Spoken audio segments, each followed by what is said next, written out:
magpadala pa ng mga tauhan upang hanapin ang mga bata.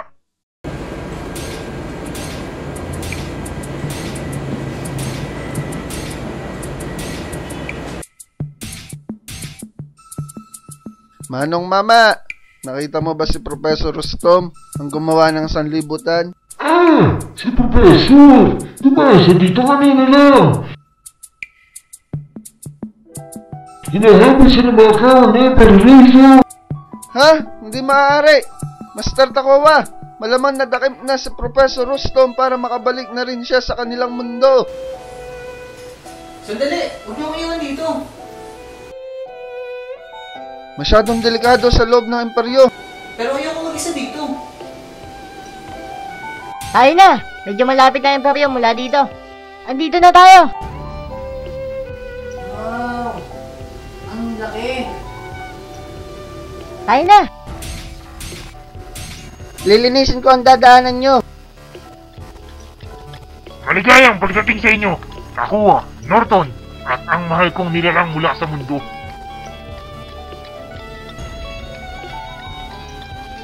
Kanina ko pa hinihintay, what a whistle! Pero walang nagsabi sa iyo na hintayin mo kami.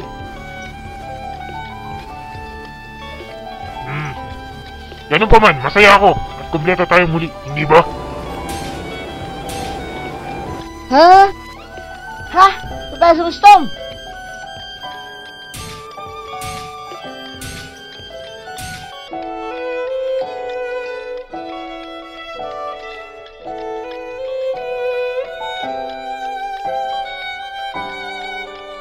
Professor! Ayos ka lang ba? Ama! Huwag kang mag-alala, anak. Ayos lang ako.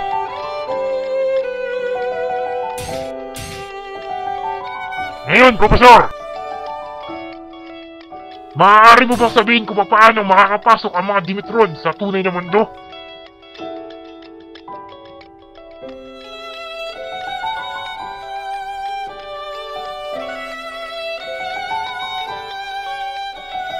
Alam mo yun, Profesor. Kaya mong gawin lahat sa lugar na to.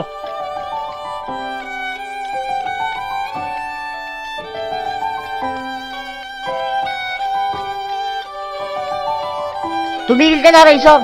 Walang maganda mangyayari sa ginagawa mo. Para sa Dimitron ang ginagawa ko, bata. Lahat ng ito ay para sa Dimitron. Alam ko magiging maganda ang kalalabasan nito. Magiging masaya ang lahat. Ikaw lang, Emperor Razor. Ikaw lang magiging masaya. Ikaw lang ang may gusto ng bagay na yan. Ikaw at ang mga tauhan mo. Ikaw, Agnum, may nagawa ka ba para sa mga Dimitron? Isang bagay lang, na lahat tayong mga Dimitrons ay magiging malakas at makapangyarihan. Matahimik ang pamumuno ko, Emperor Razor.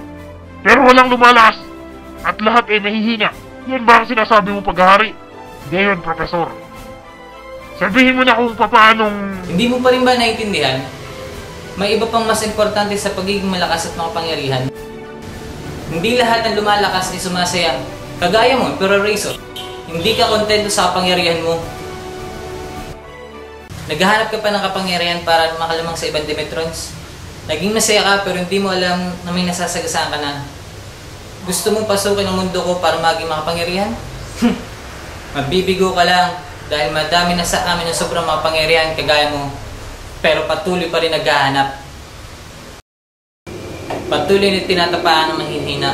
Patuloy na nagpapalakas. Patuloy na inaabuso ang kapangyarihan. Alam mo, Emperor Razor, ang tao sa amin na walang kapangyarihan ay magiging masaya pa kaysa sa may kapangyarihan.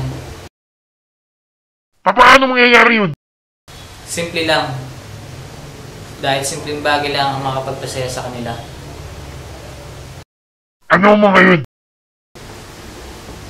Ang mga tao sa paligid nila, pamilya, kaibigan, pagpapahalaga at pagmamahal.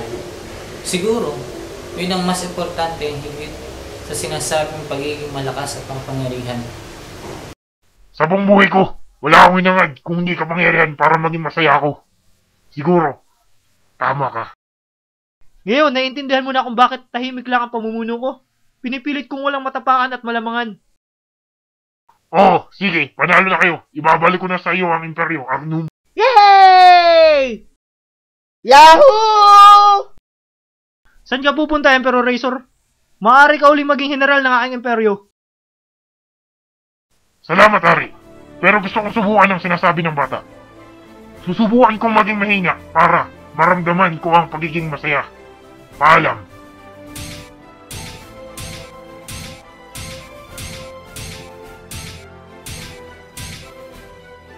Professor!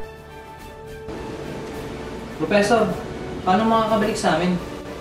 Oo nga pala.